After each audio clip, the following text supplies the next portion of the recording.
Ne bih da budem mračan, ali mislim da je vreme apsolutne nadmoći Zapada zauvek završeno. Iz godine u godinu sve će se teže živeti na starom kontinentu i preko Atlantika.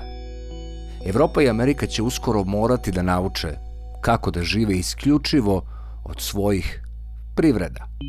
U prevodu, vreme jeftine radne snage, iskorišćavanja slabih zemalja te zaposedanje čitavih rudnika i uzimanje sirovina biće završeno nakon ovog trećeg svetskog rata, koji se vodi u jadnoj Ukrajini, a kažem jadnoj jer je Jugoslavija bila taoc pada Berlinskog zida, kao što je Ukrajina danas taoc novog svetskog poretka.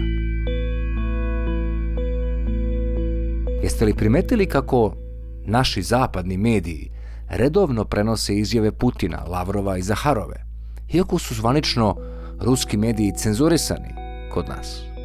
Znači li to da se cenzura odnosi samo na nas, obične ljude? Mi ne smemo da gledamo ruske medije i razmišljamo sami. To smeju samo oni na vrhu koji nas vode. Recite mi, koja je suštinska razlika između toga i diktature? I onda odrede koja novost im se sviđa. Pa postoji jedna velika novost koja je ostala, čini mi se, prilično nezapažena. Zemlje BRICS-a, u koje spadaju Brazil, Rusija, Indija, Kina i Južna Afrika, potpisale su ubrzanje razvoja nezavisnog finansijskog sistema. Ovo je bukvalno novi svetski poredak, jer je finansijski sistem do sada bio u prećutnom vlasništvu Evrope, Amerike i pre svega Engleske. Uskoro imat ćemo 2 nezavisna finansijska sistema ili vam 2 svetska dolara. Zvanični razlog za ovaj preokret su Ukrajina i zapadne sankcije, međutim, to je samo priča za medije i politički manevar. Kako da se realnost novog svetskog poretka dogodi, a da mi, stanovnici Zapada, verujemo da je to zbog nekog rata u Ukrajini. Međutim, tužna istina je da je Ukrajina samo žrtvovana kao tranzicija moći, to ne prvi put u istoriji. Ukrajina nikad nije ni imala svoju istoriju, već konstantnu borbu između Zapada i Istoka. Znam da svi vi pratite vesti. Sigurno se pitate zašto su baš Poljska i Litvanija toliko srčane u odbrani Ukrajine protiv Rusije. Ako se pitate zašto, samo pročitajte istoriju. I shvatit ćete da je Ukrajina skoro pola veka bila pod poljsko-litvanskim patronatom, zapadni deo Ukrajine, dok je Rusija držala svoj istočni deo. Dakle, Ukrajina nikada nije ni bila slobodna. Na sastanku BRICS-a dogovoreno je da ruski softver Mir preuzme digitalni kod za transfer novca i predložen je povratak na princip zlata ili na robne rezerve, gde bi buduća BRICS valuta imala pokriće u zlatu, srebru, nafti, pšenici i ostalim neophodnim robama. Samo ova činjenica vam govori koliko je Zapad u problemu.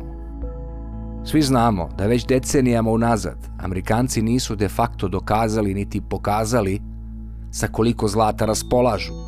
Verovali ili ne, oni to vešto kriju i izbegavaju, a razlog ne zna niko. U svakom slučaju, dolar kao jedina svetska valuta, korišćena već jako dugo u razmenama, je u ko zna kakvom stanju, a iza nje ne stoji vrednost u robi, već u garancijama vlade i Feda. Šta mislite, koju će valutu privrednici budućnosti birati? Valutu koja ima pokriće u zlatu i iza nje stoje zemlje BRICS-a, koje pored mnogo stanovnika imaju i ogromne resurse i teritorije, ili dolar, čiji tvorac sam duguje preko 30 biliona i koji je do sada svaki problem rešavao štampanjem? Možemo samo zamisliti kolika svota novca u dolarima je u sistemu bez pokrića. I ovo je ključni razlog zašto će budući finansijski sistem biti mnogo stabilniji u BRICS-u. Zar neko zaista od nas Evropljana veruje da Evropa ima ikakve šanse bez ruskih energenata? Ti koji u to veruju sigurno nisu dugo pogledali mapu sveta, jer bi vidjeli veličinu Rusije. Ja znam da je sada leto, ali šta će biti kada krenu hladni dani? Pa bit će nova medijska kampanja upakovana tako da počinje da popušta pred moćnim Rusima koji prete ledenim radijatorima. Sve to, ljudi moji, obična predstava. kako bi za budući osjetni pad standarda na starom kontinentu bio kriv neko drugi, a ne naši pohlepni biznismeni i političari koji su decenijama unazad pod prijetnjom sile bukvalno crpili svetske resurse iz nerazvijenih zemalja. Tako smo i stvorili Kinu. To vreme je završeno uvođenjem novog BRICS dolara koji će za jako kratko vreme postati valuta broj 1.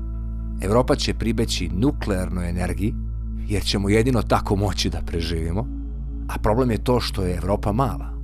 I to će pokrenuti iseljavanje ljudi, jer niko ne želi da živi u nuklearnim elektranama. Međutim, ne zaboravite da je čitav svet, više od milijardu ljudi, ovako živelo već čitav vek. Ako vam se svideo ovaj video, podržite kanal pritiskom na dugme prati, podelite video sa prijateljima i rodbinom, pritisnite zvonce i u padajućem meniju izaberite sve kako ne bi propustili sljedeću objavu. Hvala na pažnji i vidimo se uskoro.